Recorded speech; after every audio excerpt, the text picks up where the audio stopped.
See the thing is कि कई बार इंसान सोया रहता है, जन्मों जन्मों तक सोया रहता है, अपनी ट्रू नेचर भूले रहता है, जिन बातों में कुछ रखा भी नहीं है उनकी वजह से शायद उसकी ईगो इतनी ज्यादा होती है, और फिर अचानक से कुछ ऐसा होता है जिससे उसकी जो दुनिया या जो उसने शीश महल बनाया हुआ था ना अपने पास आसपास, वो टूट जाता है।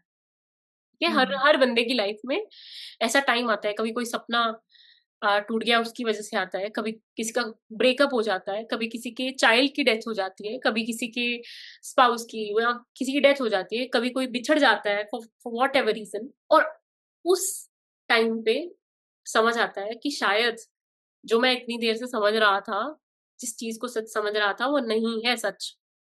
क्योंकि इतना दुख होता है, और उस टाइम पे आप उस दुख की सेंस बनाने की कोशिश कर रहे हो कि कहीं ना कहीं से ये दुख निकले मेरे अंदर से, कुछ भी करो, you will pay what ever you can. मतलब किसी इंसान को कुछ भी करके वो अपने अंदर से वो दुख निकालना पड़े ना, आप उस हद तक जाओगे। पर वो नहीं, इतना इजी नहीं है ना। अगेन उस सॉरो से एक्चुअल जॉय है, जो आपकी एक्चुअल स्टेट है, क्योंकि सोर्स में प्यार के प्रेम के अलावा सोर्स कुछ नहीं है। जो हमें दिखती है, इमेजेस दिखती हैं, सब कुछ दिखती है, वो अगेन वो भी परसेप्शन है ना?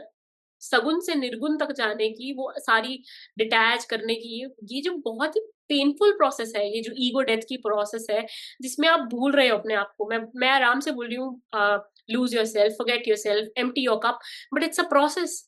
सालों साल चलती है, 10 साल चलती है, 7 साल चलती है। All of us have been through दो स्टेजेस, राइट? तो मुझे ऐसा लगता है कि उस टाइम पे जब आप इतना डूब रहे हो, अल्केमी में होता है ड्राउनिंग किंग, मतलब वो किंग जिसका ताज गिर चुका है और वो डूब रहा है, उसको नहीं पता है कि मुझे बचाने वाला कोई नहीं है। जब उसकी ईगो डेथ हो रही है, उसकी सारी आइडेंटिटी खत्म हो गई है, वो राजा राजा नहीं है अब। राजा, he is just a human being जो कह रहा है कि प्लीज मेरे को बचा लो।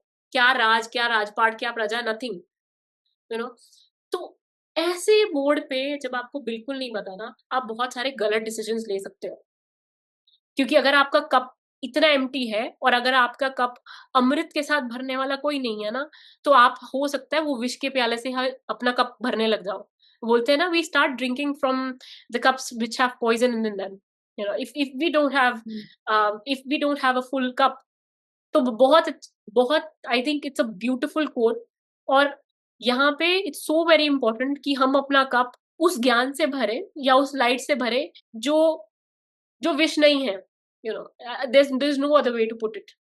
कि क्योंकि आई थिंक लाइफ की पाथ पे ये जो इंसिडेंट्स होते हैं, अगर हमें विषैले लगते हैं, हमें लगता है कड़वा है, या हमें लगता है कि पॉइजन है, कभी कभी पॉइजन मेडिसिन भी होती है, you know but at the same time it's not something कि आपको अपना पूरा कप उसके साथ भरना पड़ेगा, यू नो तो यहाँ पे guru plays a very important role. क्योंकि वो सारा पहले तो विष बाहर निकालते हैं, आपको सिखाते हैं कि वो विष थोड़ा बहुत जो आपके कप में था वो क्यों था, उसकी इंपॉर्टेंस क्या थी, और उसके बाद वो जल डालते हैं, वो अमृत डालते हैं, जिससे विष खत्म होता है, विष बाहर निकलता है। हम जेन स्टोरी के बारे में भी डिस्कस करते हैं कि एक स्टूडेंट अपने जेन मास्टर के पास गया और उन्होंने बोला कि मुझे ब्रह्म ज्ञान दे दो। हम अपने इंडियंस की सिंपल भाषा में बोल रही हूँ। तो उन्होंने कुछ नहीं किया, एक कप लाए, सॉसर लाए, पानी डालते गए, डालते गए, डालते गए, डालते गए, बंद ही ना करें, वो कप ओवरफ्लो होने लग गया। और जो स्टूडेंट था वो बहुत ही ज़्यादा इम्पेशेंट हो गया, वो बोल रहा है इस इंसान से मैं क्या सीखूँगा? इसको पता ही नहीं है कि कप भर गया है और फिर भी पानी डालने जा रहा है। पर वो गुरु ने बोला कि मैं इतनी देर से तुम्हें ऑब्ज़र्व कर रहा हूँ, तुम भी इस कप जैसे हो, यू नो अगर जो पहले ही भरा पड़ा है और अगर मैं उसके अंदर पहले से ही कुछ डाल रहा हूँ, तो कोई फ़ायदा नहीं है ना। You have to be an empty cup. उन उस गुरु को उसमें ज्ञान डालने के लिए हमें खाली होना पड़ेगा। That's what I mean. हमें अपने दुख से, सुख से, खुशी से, घृणा से, जो भी हम इमोशंस फील करते हैं, उन सबके साथ एक डिस्टेंस मेंटेन करा के देखना पड़ेगा कि अगर हमारे गुरु इस चीज़ को देखें तो कैसे देखें? तो शायद I think that is where your journey begins, और वहाँ पे आप अपनी सच्चाई, अपने जीवन की सच्चाई को समझना शुरू करते हो। And that's where guru plays a very important role again. और ईगो डेथ तो जैसे आपने मेंशन किया बहुत ही ज़्यादा पेनफुल है। लाइक हमारी ईगो डेथ अभी भी हम इन द प्रोसेस हैं। अभी तो हम ईगो को धीरे-धीरे हटा ही रहे हैं। कभी-कभी वो भी बहुत पेनफुल होता है आपके लिए। That's true. बिल्कुल। तो लेकिन यही है कि ये जो जन्म-मरण का चक्कर है, इससे हमें ईगो डेथ जब होगी उसके बाद ही हम बाहर निकल पाएँगे। क्योंकि जैसे यूजुअली होता है कि जैसे कहते हैं कि जो स्टोन्स हैं या माउंटेन्स हैं, ये इनका फ्यूचर क्या है? वनस्पति है ना? तो जो वनस्पति है उसका फ्यूचर है एनिमल्स बनना या फिर बर्ड्स बनना और हुँ, उनका फ्यूचर है कि उसके बाद ह्यूमन लाइफ में आना और ह्यूमन लाइफ के बाद तो फिर एक ही फ्यूचर है कि परमात्मा हो जाना। हुँ, अब जब हम परमात्मा होने की बात कर रहे हैं, वो ऐसा नहीं है कि आप इतने पावरफुल हो गए हैं कि आप किसी को कुछ समझ ही नहीं रहे हैं। आपने खुद को परमात्मा मान लिया है, लेकिन आप दूसरों को कीड़े-मकोड़े समझ रहे हैं, वैसा नहीं। आप परमात्मा खुद को भी मान रहे हैं कि हम ब्रह्मास्मि और आप दूसरों में भी परमात्मा ही ढूँढ रहे हैं। तो लेकिन जब ये ईगो डेथ आपकी होगी, तो ये एक ही बार होगी। जैसे शरीर का है ना कि बार-बार आप एक शरीर छोड़ते हैं, फिर दूसरे शरीर में जाते हैं, फिर वो आपकी एक लाइफ साइकिल कंप्लीट होती है, उसके बाद फिर आप जन्म लेते हैं। तो जब हमारा ये शरीर छूटता है, तो ये मिट्टी हो जाता है ना?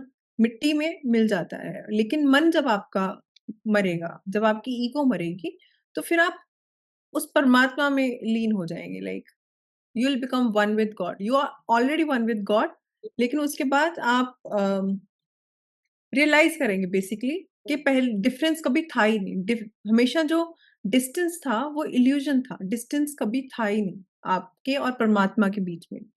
तो अभी के लिए ये है कि जैसे मस्कीन जी कहते होते हैं अ, कि जो तन है वो मिट्टी में मिट्टी हज़ारों दफ़ा हुआ है, करोड़ों दफ़ा हुआ है, लेकिन जो मन है उसका जोत में जोत होना बाकी है, वो सिर्फ़ एक ही दफ़ा होगा।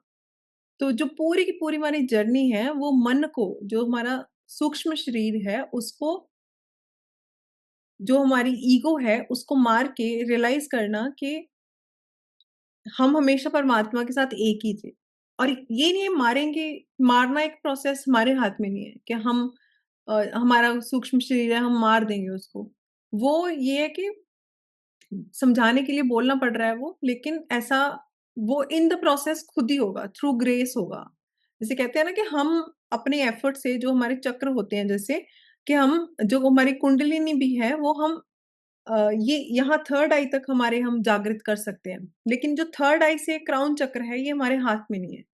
ये ग्रेस से हम इस चक्कर से क्राउन चक्र तक इतना सा डिस्टेंस है, लेकिन ये हमारे हाथ में नहीं है कि हम इस पे काम कर पाएँ, ये ग्रेस से ही होता है। तो आई थिंक कबीर जी ने कहा है ऐसे कि ऐसी मरनी जो मरे, बहुर ना मरना होए, कि एक बार आपने ऐसी डेथ एक्सपीरियंस कर ली, तो फना हो उसके गए, बाद फिर एनिहिलेट हो गए, हाँ, फना खत्म हो गए। हाँ, हाँ।